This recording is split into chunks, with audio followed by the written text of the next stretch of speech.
हाल ही के दिनों में जो नया फैशन बना है कि सनातन के बारे में कुछ भी टिप्पणी करो या सनातन से जुड़े हुए लोगों के बारे में कुछ भी करो।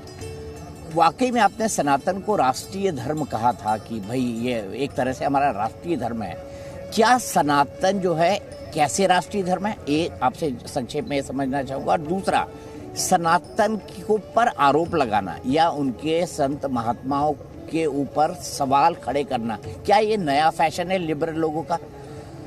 देखिए, एक बात हमें जरूर ध्यान देना होगा।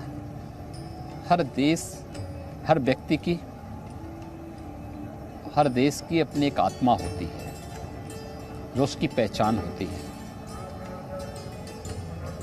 भारत की आत्मा सनातन धर्म में निवास करती है और ये भारत की पहचान भी है। सनातन धर्म ने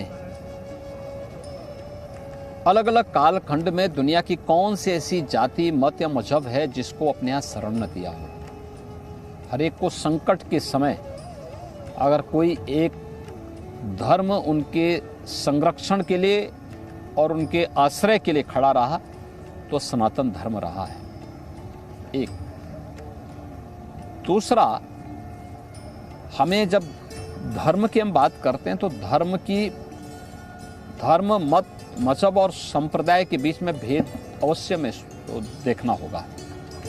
धर्म एक व्यापक अवधारणा है, एक जीवन पद्धति है। मत, मजहब यह एक उपासना विधि मात्र है। इसे हम धारणात्मक व्यवस्था के साथ जोड़ के नहीं देख सकते। कौन व्यक्ति किस उपासना विधि को स्वीकार करता है ये उसका विषय है, लेकिन इस चराचर जगत के हर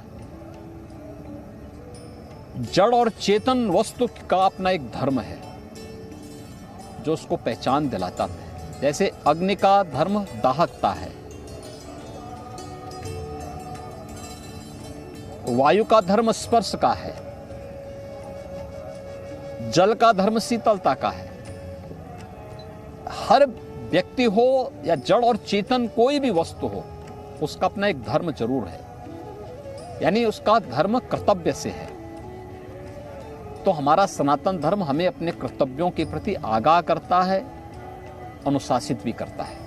लोग बड़ा कहते हैं, मैं थोड़ा इस डिस्कशन में थोड़ा सा 5 मिनट और लूंगा आपके। लोग कहते हैं धर्मनिरपेक्ष है हम। तो क्या कोई व्यक्ति अपने धर्म से निरपेक्ष हो सकता है? जैसे मैं पत्रकार हूँ, मेरा काम जो है सवाल पूछना है। इस चराचर जगत में कोई भी धर्म से निरपेक्ष नहीं हो सकता।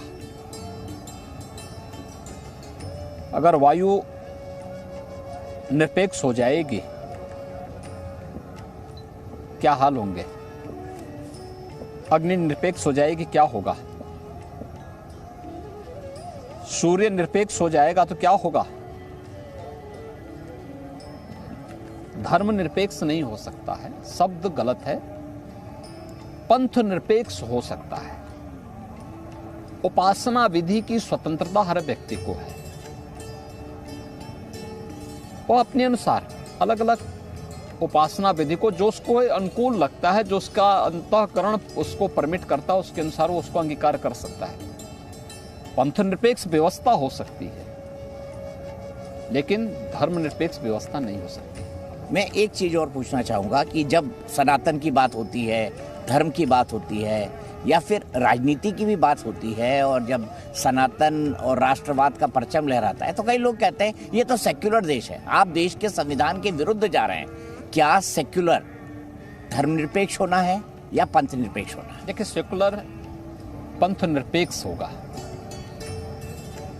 धर्म से निरपेक्ष होने का मतलब अपने कर्तव्यों से निरपेक्ष हो जाना।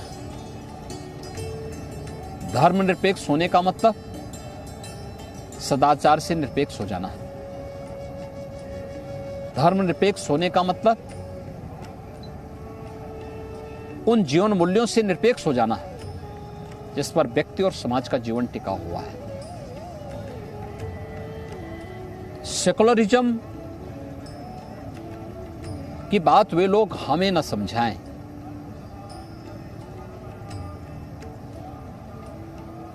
जो वास्तव में इसके मूल सिद्धांत पर स्वयं विश्वास नहीं करते।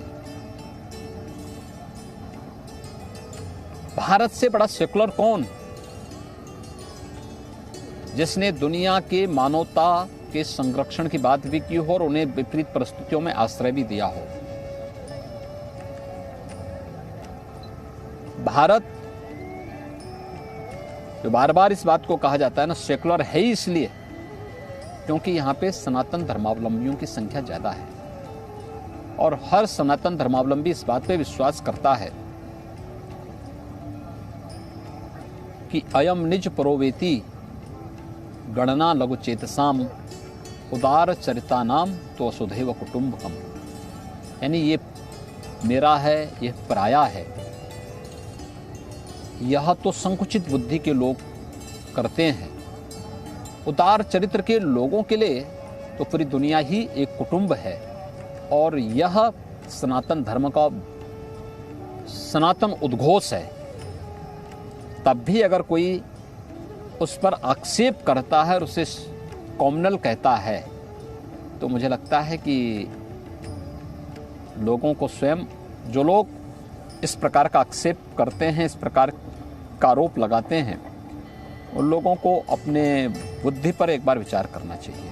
एक बात मैं पूछना चाहता हूँ, जैसे ही कोई नया साधु संत आया है, उभरा, एक यंग संत हैं बहुत ज़्यादा बागेश्वर धाम के, वो लोगों के बारे में कुछ प्रिडिक्शन करते हैं और वो कहते हैं मैं चमत्कार नहीं करता, मेरे ईस्ट की आराधना करता हूँ किसी की दुख के सुन के, और मेरे पास कुछ मतलब मेरे दादाजी से मुझे कुछ सिद्धि मिली हुई है, ये ट्रिक नहीं सिद्धि है। लेकिन लोगों ने उनके खिलाफ पूरा कैंपेन चला दिया। आप इसको कैसे देखते हैं? आपने भी इसके बारे में देखा या पढ़ा होगा। देखिए ये किसी पे थोपा तो नहीं जा रहा है। आपका विश्वास है आप मानिए, आपका विश्वास है नहीं मानिए।